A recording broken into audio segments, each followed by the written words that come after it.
read you, girl, and I'm a house Yeah. down, It's a boots good to camp it example, up. actually.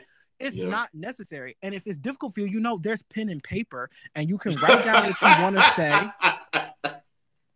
You can write it down before you say it, and then you even can pass it to a friend and be like, "Hey, girl, I'm like, I think I'm gonna say this when I do my little voiceover. What you think?" And I'm gonna be like, Yeah. "Girl, you need to switch line number one because you don't say none of those words."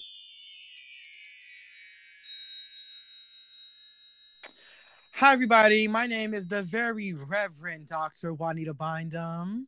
And this is Avery. My drag name this week is CC Tyson. And we'd like to thank you all for tuning in to Call In, Call Out, the exclusive after show for Drag from the Left. Be sure to follow us online on all social media platforms at Drag from the Left. That's DRAGFTL. We are here live every Sunday at 6 p.m. Mhm. Forever now and all eternity. We'll probably take a break in between season one and whatever project we do after season one is over, but we are in here like swimwear. Yeah, we are. I'd also like you all to keep an eye out on our social media because at 10 p.m. tonight, an exclusive interview with Culture Jock will drop about all things Drag from the Left. We had an amazing opportunity to interview with a prominent blogger here in Cleveland who has a media company called, of course, Culture Jock. And you'll get to have access to the exclusive mini documentary and interview from that will be available on all digital platforms this evening and will come out in print at the end of the year. So let's get into the gig. All right, so call in, call out. As you guys know, or some, if this is your first time listening, our call in, call out segment is something that we noticed on the show. So our call in is either something that we saw that is not necessarily worthy of a call out, but something that we wanted to address, or like a good moment that we thought, that we wanted to address in our call in. Our call out is something that we saw as problematic and that needs to be addressed in a more pointed manner. So my call in, call out is not nothing inherently political, but we have to discuss Untucked. Yes. We have to discuss Untucked. So for those that have not seen Untucked, if you need a refresher, what stood out was there was an argument, a slight altercation, not slight. There was an altercation between the legend Tamisha and Candy Muse when Tamisha voiced her very honest opinion that she didn't personally care for some of the girls in the room, but as far as their drag goes, as far as the Miss Drag Queens, they ate that particular night, right? Candy brought it upon herself to ask, like, are you talking about me? You looking at me? And Tamisha said, yes, you're one of the people I was talking to, but I'm nobody. Like, it doesn't matter. It's not like that. I'm not trying to get into altercation with you. I'm just stating my honest opinion because y'all asked how I was feeling. So I'm telling you how I was feeling. So from that point on, an argument ensues. Right? Something I noticed about Candy. She has a problem being direct with people, one. I grew up with so many girls like Candy, and I'm using girls to talk about all genders. I grew up with a lot of people like Candy who have a lot of mouth, who have a lot to say. But when it comes time to address people directly, or when it's time to be about that action, then, it's I'm talking to whoever felt offended, or let me get up and walk away, or let me get behind security. Like, you had a lot of mouth. Candy was very. So if I had been Tamisha, right, and I'm getting ahead of myself a little bit, but if I had been Tamisha, and I don't know political shit, but just like on some off GP, if you get up out your seat and you're in an argument, if you are pointing and you are clapping your hands, you saying you're about to pop off and you say you're about to slap somebody in here, we have a problem. I'm going to approach you just the way Tamisha did, because now you are threatening me, not only physically, not only verbally, but physically. So yes, the gears have switched, and we might have to catch a fade because you are threatening me on more than one medium at this point. So now we have a problem. And so for Gottmik and Tina to make it seem like Tamisha was antagonizing her, and I guess from your perspective, it could go either way. But once you say I'm about to smack somebody in here, all bets are off, bitch. We have an absolute problem now. Yeah, well, for me, maybe that's just my maturity level, Maybe that's work I'm still doing. But once you threaten me, all bets are Yeah. off. Okay. So we've already, we're 5 episodes in, so we have seen the girls' personalities, I think, enough now to at least like dish on it from the aspect of how they appear on the television show, not maybe how they are in their real lives, because again, I don't know any of these girls. Listen, I actually want to preface this. I forgot. I wanted to preface this though with saying like we don't know these people. This is pure speculation based on what we've seen. Y'all have all seen the same thing. We're just offering our opinion. We don't know these girls. Yeah. But I will say, and in addition to that too, you will not, and if we get this, we love accountability from our listeners. We are not going to go on some witch hunt for no queen ever unless they are spewing transphobic and anti-Black violence. Then I might go on a witch hunt. But in general speaking, I'm not about to be like, bitch, you need to die. I'm not about to be looking for your address. I could care less. Yeah. And we could literally do Drag from the Left about anything because like, yeah. So, but if we're going to do this, we have set a precedent for Kandi as the girl who likes to stir things up from the beginning and not stir things up in the way where they be like, so you was whispering behind her back and you be whispering behind her back. Let's get to the truth. That's a different type of drama stirring. I'm here for it. That's what Tina does. Yeah. But Kandi, Kandi talks shit about her own mama. Now, apparently, her and Aja on decent terms. They had whatever falling out, they don't falling out. But again, we know that there was mess there, right? Yeah. First thing, like when the issue with Elliot versus Kandi previously, my opinion on Elliot has not changed. I think they need to do some soul searching and really find themselves and stop replacing the emptiness in their soul with snippets of washed down Black culture. But that has not changed. But the Kandi Elliot drama, that was really heavily weighed on Kandi as well. Yeah, and she started it. And then last week, when Kandi was so upset that they didn't win the challenge, when they came down the runway in the trains look with barely a train and that hairline that was the most busted thing that I've never seen a hairline look worse on Drag Race, period. I don't think I have either. There's girls coming out here in hard front wigs looking better than that, and that was a lace. I don't know what kind of lace, but it was lace. And she like it started off with my biggest competition is, and I think Tamisha rightfully so. It's like you're in a room with 10, 11, 12 other individuals. First off, that's just blatantly rude and disrespectful, number one. Yeah. Number two, we've had 1 week together. You don't know what none of us got to serve. And you talking about your biggest competition. I'm not the biggest fan of Denali on the show, but the way that Denali just mopped Kimora, you better wish you never in the bottom with her. Yeah. And I think it was less about, Tamisha was saying, from me looking at the show, from Tamisha's perspective, it was less about Simone. It wasn't a critique about Simone and her drag. And I think the competition thing wasn't even, where the kind of resentment came from. It was the fact that Kandi was talking like she was a top competitor when we just saw you while you did well in the challenge. Look, we saw you you can have all the personality. You can be a comedy queen. But if your look is that bad, you are not going to win.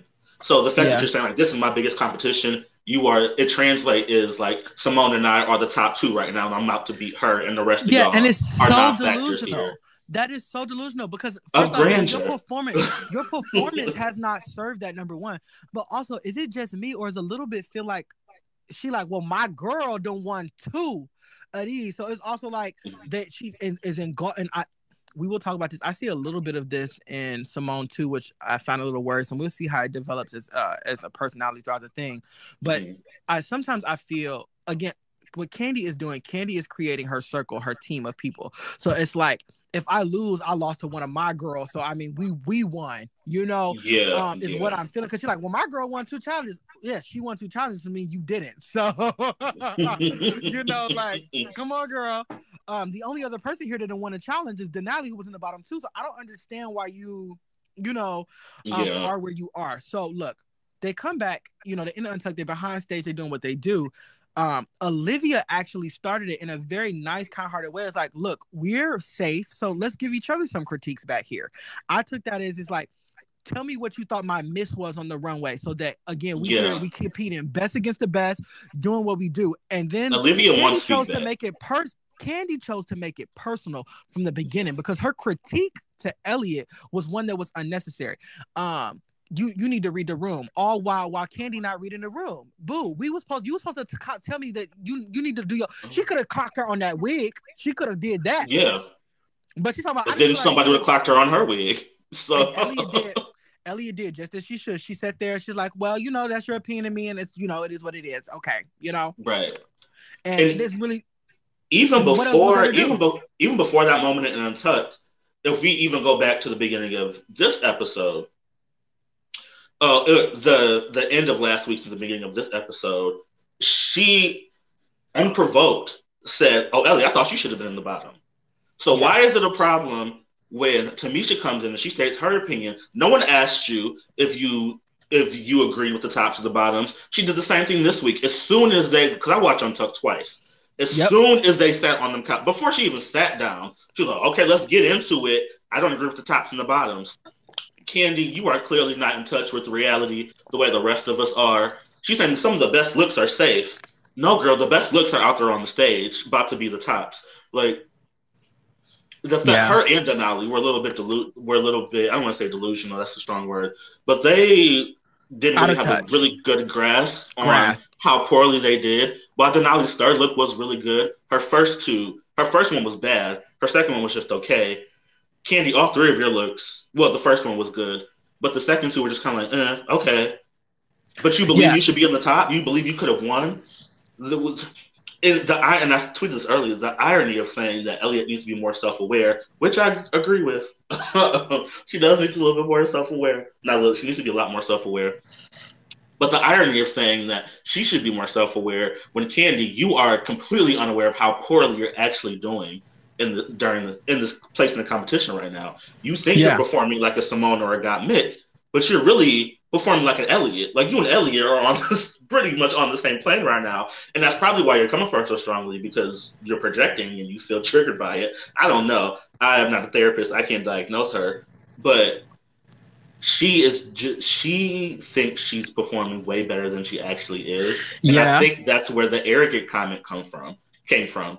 And I would alter it a little bit. I wouldn't even say arrogant. I would just say ignorant. And sometimes ignorant is used as like a punchline or has a negative connotation.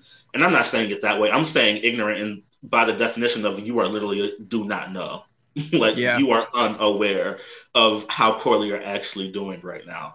So it wasn't a matter, because I saw her live before that. I saw a snippet of her live before the episode aired, and she's talking about, like, fuck what people have to say about you being overconfident. I've spent so many years hating myself, and now I'm not there, and I'm trying to. So, and I get that. That's valid, but that is not what Tamisha was saying. She is saying that you are not performing at the level that you think you are. You need to come back down to earth a little bit and get in touch with which was really going on, because you are not performing like a Simone or a Gottmik. Yeah, and honestly, I don't care if you perform like a Simone or a Gottmik. You need to interact with other people in a way that is not in this manner that you are doing it right now. The conversation was a conversation. Meanwhile, Tamisha, everybody's talking. We're having the conversation. And the one, I do want to point out that Kandi has tried to insulate herself now with Gottmik and Tina Burner, and Tina needs to take a full stop and shut the fuck up, because first off, girl, and Gottmik, because first off, ain't nobody talking to either one of y'all. Number one, conversation, and Tamisha is being very clear about who and she talking to, what she talking about, when she said it, and how it was said. Tina, you don't get to say all of a sudden that Tamisha, you taking it out of context when your boo behind you that's barking you didn't say nothing when she came for Elliot out of context. You ain't saying nothing. But now all of a sudden you want something to say. You need to, you remember when Nene was telling Peter that she need to stay out of bitches' business? He needs to stay out of bitches' business. Well, you need to stay out of women's business. Okay, Tina, you need to stay out of this business, okay? You need to stay out of this business. You stay out of black folks' business. Stay out of black folks' business. Stay out of black folks' business. You and Gottmik. Oh my God, Gottmik going, oh my God! Just leave her, Tamisha, leave her alone. Stop antagonizing her! Fuck that. When you say you about to slap me. And that's the thing right there. I don't care where I am. I gotta put my wig off of this.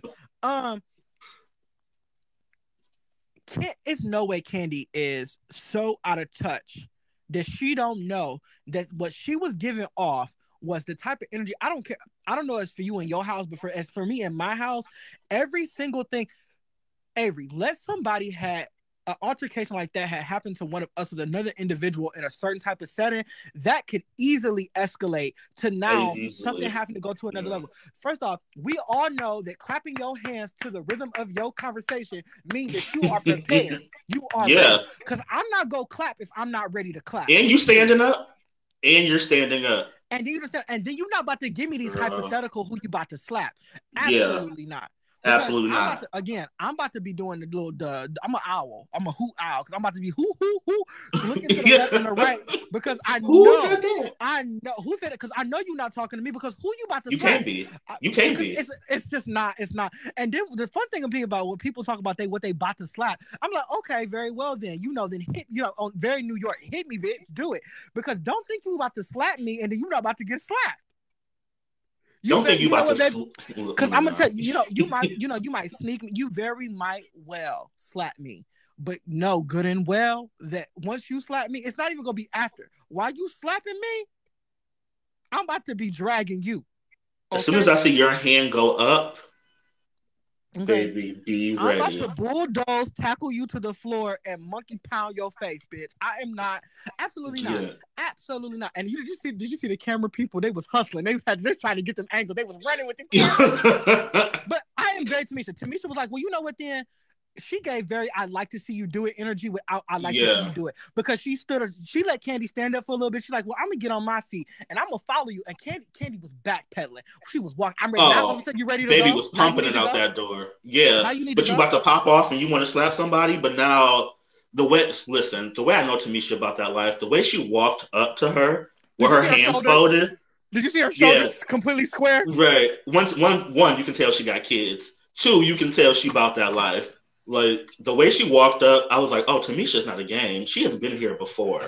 But also, too, I don't think it's okay for Candy to talk to anyone the way in which she talked to her. I also think it sits a bit out of the context of drag because at the end of the day, the conversation was not violent, rude, personal on that level, but also where's your respect for your elders? Where's your respect for that in that sense? Because this is one of those moments where it's like I didn't understand why the energy was like respond in that matter. And again, this is what happens. We all know dogs that do all of that barking and yapping are insecure, afraid, are traumatized. And this is where I think is the moment where we can lay this in a context that has more view about the world. We have to think about Candy is Afro-Latina, is fat, is gay, is feminine. And I think in a lot of ways in the world tells us that the way that her identity shows up almost everywhere outside of being fair skinned, light skinned person, a lot of things about her being is not right, is not okay. And you get this moment where you have your opportunity to be seen in the light in which you see or like to see yourself, right? And because you've experienced so much scarcity, and not much abundance, that you come in here and it's all of a sudden that I gotta have it. And I feel like that's the kind of mentality that leads to the type of disagreement that happens intra-community, intracommunity, and that's stuff that we can kind of fix and audit and work on, because all of that, everything that happened between Tamisha and Candy, mostly on Candy's part, it has nothing to do with the competition. It's all extremely personal. It has a lot to do about how Candy sees themselves, and I think playing it back, they are not going to enjoy. It's going to be like, again, remember Roxy Andrews, how when they went back and saw how they performed on their season, there is a lot that you can give to editing, but there is a lot that you cannot, I mean, I think she'll look back and she'll see that. And she has, Candy came at the end and tried to give, I think it's the preview of next week, where she tried to give like this little bitty, this little punk apology, like the way I did that, went about that was not blah, blah, blah. And then people online was like calling Tamisha ugly. She's like, never did I say Tamisha was ugly. We're not going to do that. Tamisha's not ugly, blah, blah, blah, blah, blah. That is all well and dandy, but she really needs to come up with some tactics that, are not harmful like that, you know, that she's doing. Now, I will say this: Candy is getting it hard online right now, and y'all people on the internet, y'all something else. It is, I don't know, ain't it's too nothing much, Candy y'all. or Tamisha Stop done it. said to each other warrants people finding her mama's email and sending Yeah. death threats as bookends, and you Y'all should gotta die. stop. What No, is girl. this? Did Like, you I see? don't And this is what we have understand. talked about. We've talked about Yeah. this time and time again: the responsibility of the girls versus the responsibility of the show. World of Right. Wonder. Let me go to it. World of Wonder made this little bootleg, little one tweet. I don't know why they thought that one tweet was going to be. They did the kindness is cool hashtag drag race, and then they did that one earlier. And then they did if you can't love our queens, STFU hashtag drag race. And then the RuPaul's Drag Race Instagram retweeted that. That's not enough. That's not enough. Like we said, I think we said it in the interview that's gonna come in at 10 o'clock. Y'all can see that at 10 o'clock. We said it in the interview that they need to take more responsibility for how stuff is played out on the show and how certain queens are portrayed. Like there needs to be pointed, directed. You need to address your fan base directly on video. Say the words out of your mouth. This is unacceptable, right? And the way stan culture, however toxic it is, and it is very toxic, the way stan culture operates is most people will fall in line, right? And the franchise does this a lot. They use the fandom as a scapegoat when they need to be taking accountability for themselves. It's the fans, it's the fans, it's the fandom, right? But what are you doing to dissuade this kind of behavior? You're not openly disavowing it, so you are encouraging it. If you're not openly disavow it, you encourage it, right? Yep. And these little tweets is not going to do it. It is not going to do it. They need to address them directly. Such a hollow, empty little tweet. You can't. There's no intention behind it. Up. You can't go hashtag y'all mean. Like what? Like okay. Y'all got whole teams of individuals with degrees in marketing, communications, all of this stuff. You got your degree. Since you got your degree, you know every goddamn thing. You know what I'm saying? For these major networks with these bodies behind you, and you telling me that's all you can come up with? That's all your social media person can come up with? That's all your PR person can come up with? That's all? Absolutely not. And this is why, and people think I'm crazy when I be saying this, but institutions and organizations and businesses and corporations that deal with populations of people need to really think about this. Not just diversity and inclusion directors, but individuals who are hired specifically to do targeted marketing and analysis of fan base from a more social and emotional wellness standpoint. Because this is stuff that, for me, and maybe it's because of the world that we work in, but this is stuff that we can build policy and procedure around, that will have a direct impact on the quality of lives of the people who are on the show first and foremost, and then the people who are digesting it. There is ways that we can talk. There's ways that we can prepare. There are ways that we can deal with the fallout. You know what I'm saying? What do we do to prepare the girls coming in? What type of atmosphere do we set for the fan base? What are the repercussions for these actions? And how do we show up for the girls? And as I say girls, I mean I'm talking about the queens, because they are all not girls. They ain't none of them girls. Not this season, right? That we know. But how do we show up for them after harm has happened to them? And this is what I'm talking about. That is something that you can completely workshop before it happens. Yeah, you know? And I was going to say, at this point, season 13, when you have seen some of the things that have happened, you have seen queens receive death threats. You have seen queens send death threats to each other. These are things, especially you want to talk about the Black Lives Matter protest that happened in summer 2020, and you want to exploit that for, your contrived ass emotional, plot of the thing. But like, what have you learned from that, and what have you taken and implemented it into your franchise? Right, you should be prepared. Done for me lately, okay. What have you done? Like, these are things that you should be prepared for, that need to be implemented. These are things that you can do prior to the season happening. Like, we have Black queens on the show. We have fat queens on the show. We know that our dominant audience is not the most kind to these people. How are we going to prepare them pre-show, during the show, post-show? How are we going to make sure that we show up for them in the most caring and supportive way that we know how? These are all things that you could have prepared for seasons ago, years ago, that you have neglected, but you think it's a good idea to get all the black queens together and making sure the PSA for your family instead of racism is Money, bad. money, money, money, money. That's all it is. That's all it is. And That's the all thing about about it is, even like, and you know, we're anti-capitalist as fuck on this podcast. But the thing about it is, if you put that footwork in for more care for your more you make more marginalized money. queens, you would make more money. The girls will spend more money. That's science. There are studies behind that. Like, Equity breeds economic stability. the girls will spend money. I don't know Not only the why. fandom, but these corporations who will want to latch onto you because they want to be viewed as they're equitable too. So if they see someone over here doing the right thing, even if that's not their ethos, they will still latch on to see like, hey, we supported this thing, so we're not bad either, right? You would make buku money. Probably enough money to give your queen so they can prepare for the show correctly. Go back to week one. We talked about that week one. And it's also the reading is fundamental for the week. Yes, But it is. it's just it's a lot. It's absolutely too much. I have a question for you though. We Mhm. have come to the consensus that Candy was doing absolutely too much, and Too much. I want to know how you feel about the Black Lives Matter "It's Time to Cry" moment on the show this episode. Yeah, you know, I took notes about it.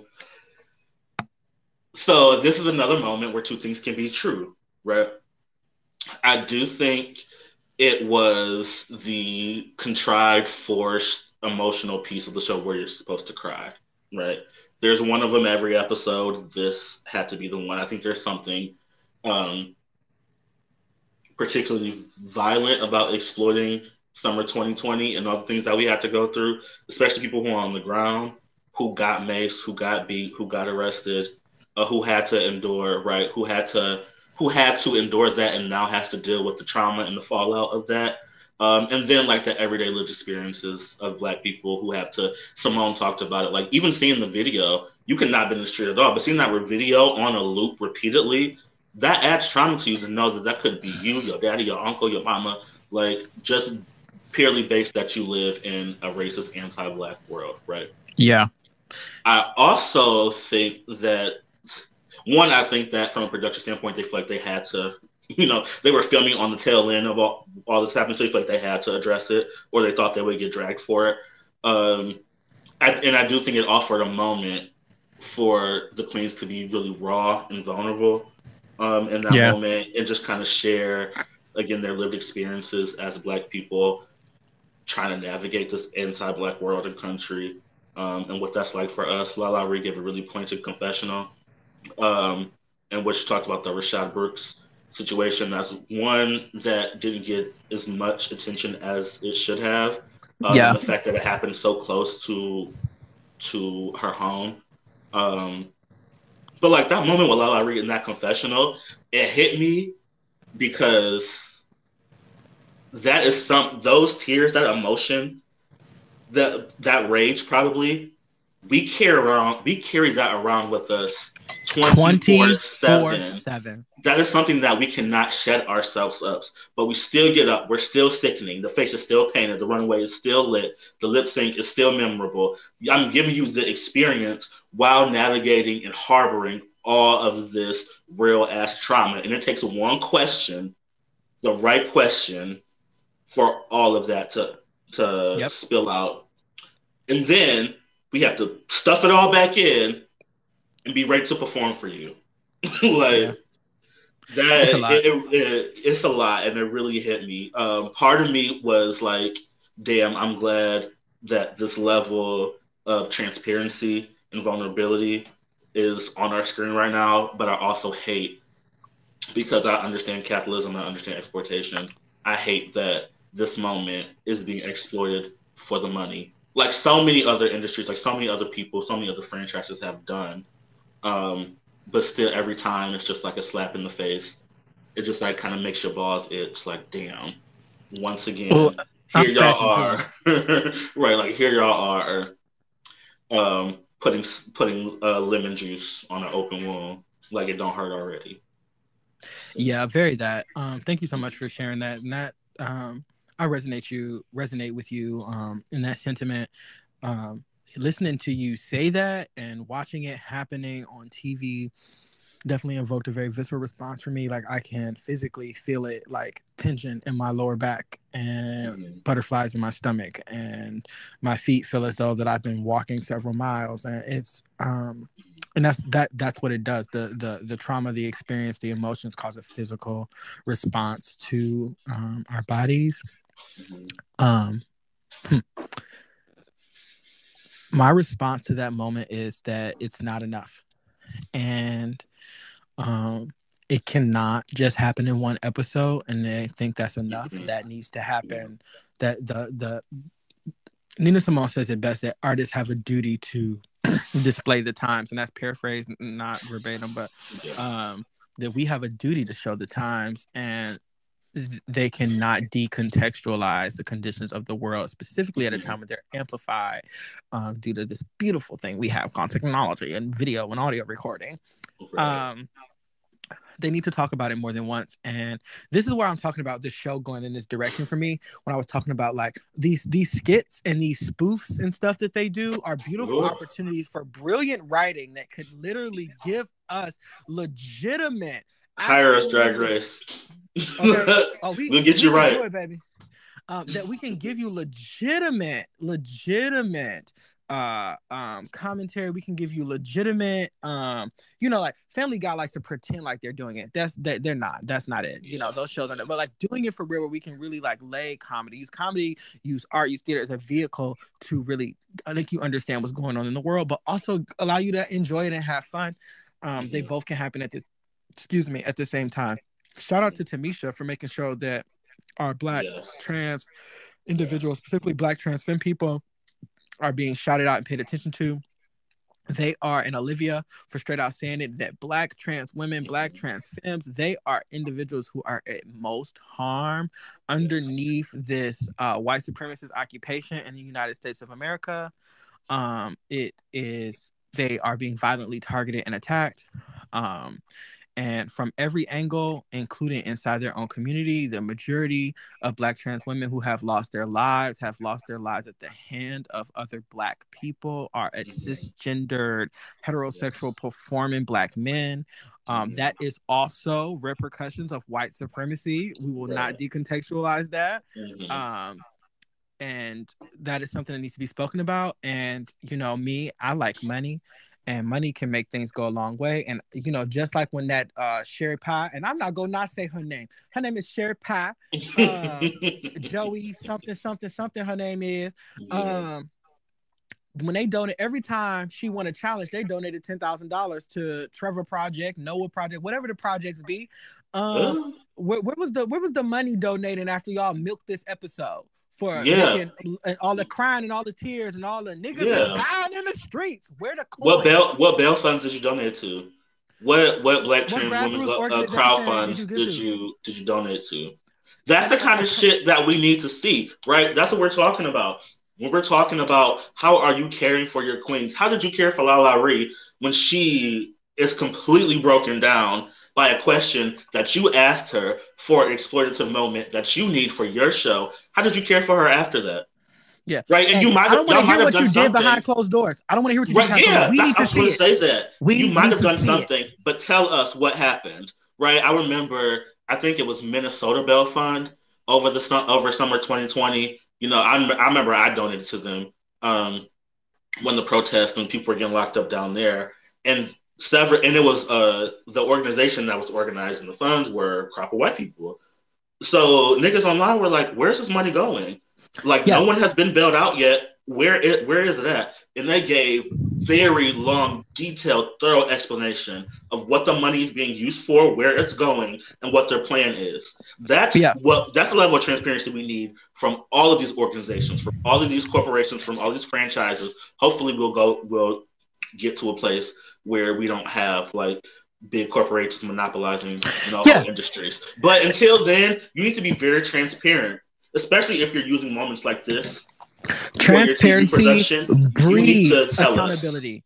Yeah, Transparency breeds absolutely. accountability, and Say the that only again. people who don't like transparency are people that don't want accountability. They are people that are moving Hello. in the shadows, because ain't nothing wrong with accountability. I talk about this at work all the time. It shouldn't be a secret. I don't think how much money people make should be a secret, because I need to know if the person. I'm not mad if you make $65,000 a year. I'm happy for you. I do not, and I need to know if you're doing the same type of job at the same type of place. Why I'm not? Yeah.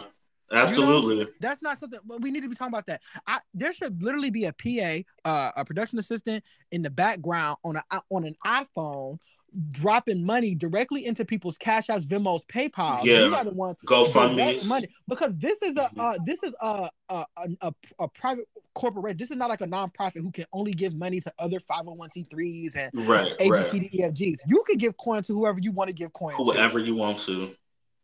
And I would love a spoof if that, like, you know how they come in and they do little intro jokes? It should be Ross, Michelle, and Bruce be like, what y'all doing? Oh, just donating money to the people on my Cash App. There's a way you can make it campy and drag you for that way, the corporation into the show.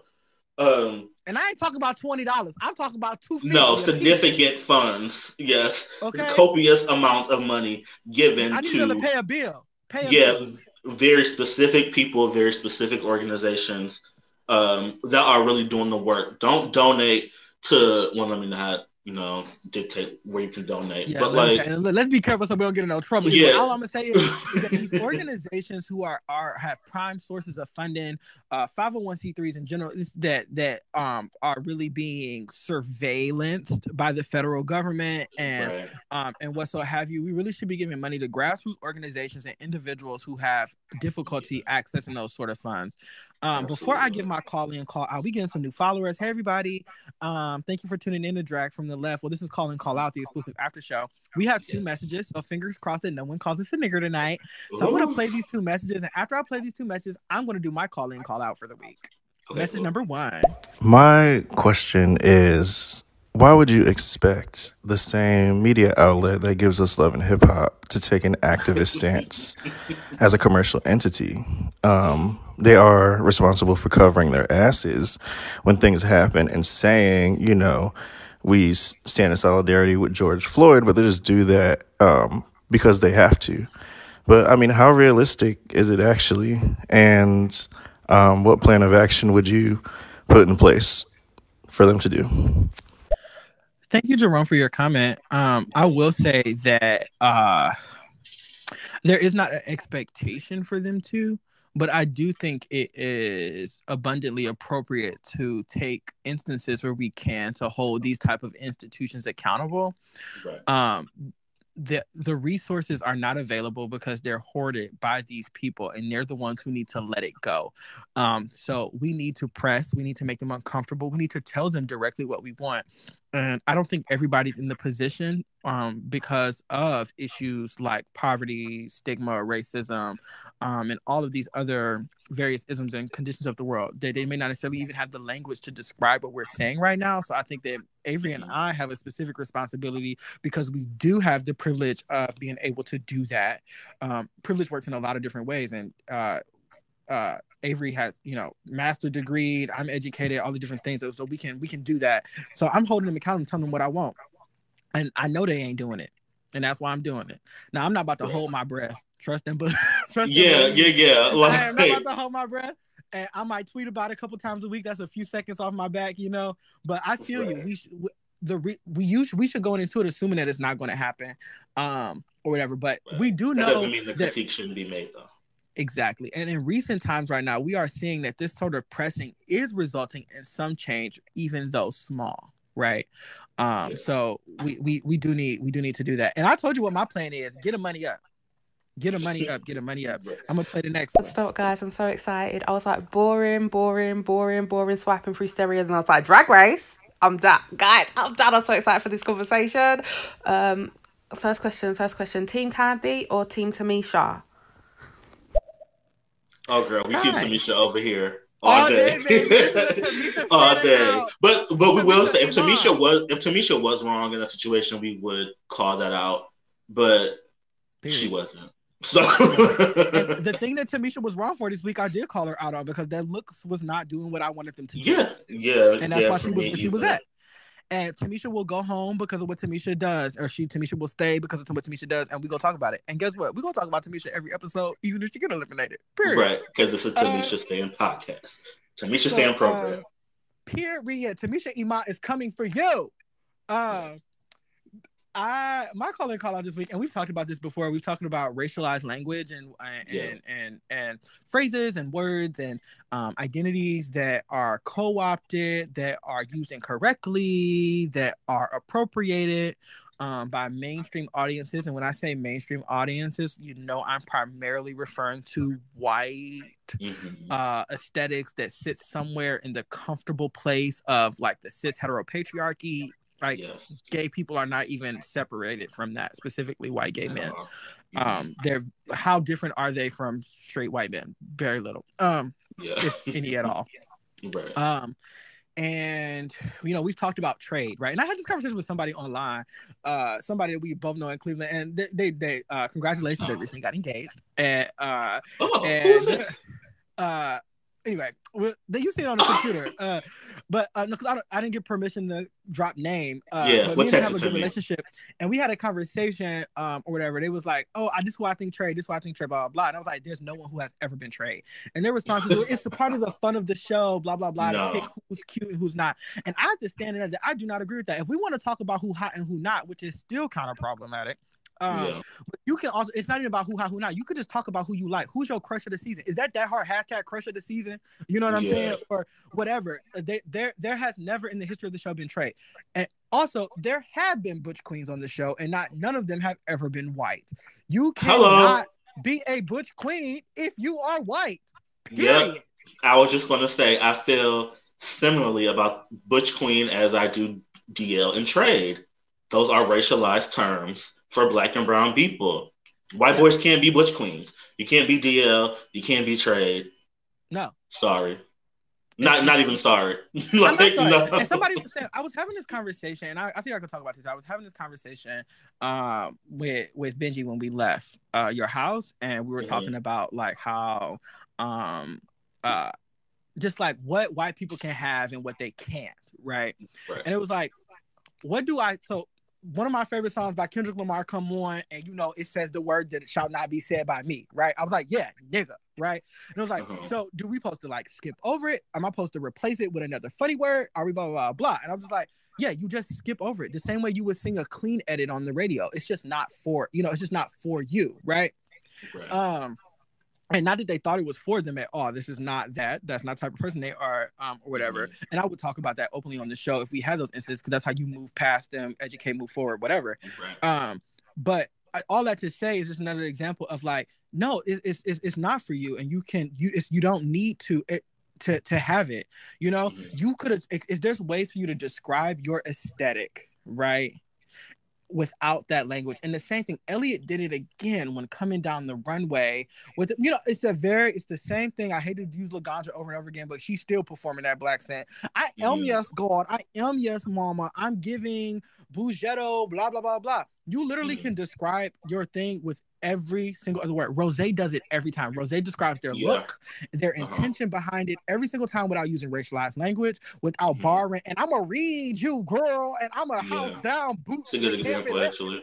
It's not necessary. And if it's difficult for you, there's pen and paper, and you can write down what you want to say. You can write it down before you say it, and then you even can pass it to a friend and be like, "Hey, girl, I think I'm gonna say this when I do my little voiceover. What you think?" And I'm be like, "Girl, you need to switch line number 1 because you don't say none of those words." And instead of saying this word, you could have instead of saying you about to read the boots house down, just say I'm about to come for you. Like this is like there's other ways, words, language that you can use, and you need to get a thesaurus, and it's not that hard. It's really not that hard. It's one in your hand. All you gotta do is type into Google. And I'm glad you brought that up, because like if I hear "up in this gig" or "boots house down" one more time on this damn show, like, and I understand. Tell me what gig you up in. What gig, girl? And a lot of them don't even use it in the right context or in the proper way. I'm like, if you are going to use Black queer lingo, the very least you can do is use it properly. Yeah. And I will talk about this every time because I don't know what a Kiki sister is. No one on this show has ever been Trade. And Joey J, no matter how hard they would like to be, you are a very You'll never be a boy, butch Joey. queen. But you'll never be a butch queen. You'll never Not be a in butch this queen. life or the next. I'm sorry. And you know what? I hang out with a lot of butch queens. I might be talking to one now. And I don't even you just don't resemble. You just don't resemble. I'll take that title. I'll take title, okay. Butch Queen. You know, and just so we do a really quick thing. Butch Queen comes from ballroom culture. Yes. It was a category that was similar to the Femme Queen category, but it was walked by dudes.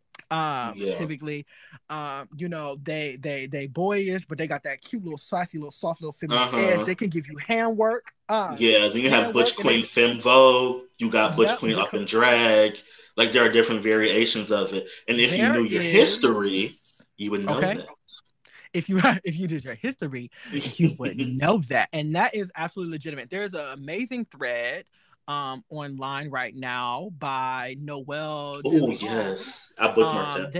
They did a thread last year about the history of Butch Queen Vogue Femme. There's a thread on that. There's currently a thread that they've updated for the same reason it was going on with Drag Race and the concepts of the word and people using language wrong. But there is one that's going on right now. You know, about they did Femme Queen last year. They're doing one about Butch Queen this year, and I'm going to retweet it onto our Twitter, so that you all can see it. And of course, giving the credit to who it comes from. So shout out to Noelle De Leon. And that will be available on our social media. And tonight at 10 o'clock, the article with Culture Jock will drop, and we will be sharing that out onto our socials as well. I'd like to thank you all for tuning in to Call In, Call Out, the exclusive after show for Drag from the Left, which is a weekly digital series where we review RuPaul's Drag Race from a radical leftist perspective, as well as talking about relevant social issues as it pertains to race relations in the United States of America and the Western world. I'm your girl, the very Reverend Dr. Juanita Bind'Em. Yes, and amen. You better give that outro like you know what you're doing. Yes, boo. This is Avery. My drag name this week is CC Tyson. Rest in power, my beautiful, beautiful, legendary beauty, Cicely Tyson. The tears that were shed from my eyes were all tears of joy. You deserve rest, inevitable amounts of it, and trust and believe your legacy is alive and well and ain't going nowhere. You paved a way for beautiful way for dark-skinned women to be able to do what they do, and in that space that you made even benefited individuals that are like myself, and for that I will be eternally grateful to you.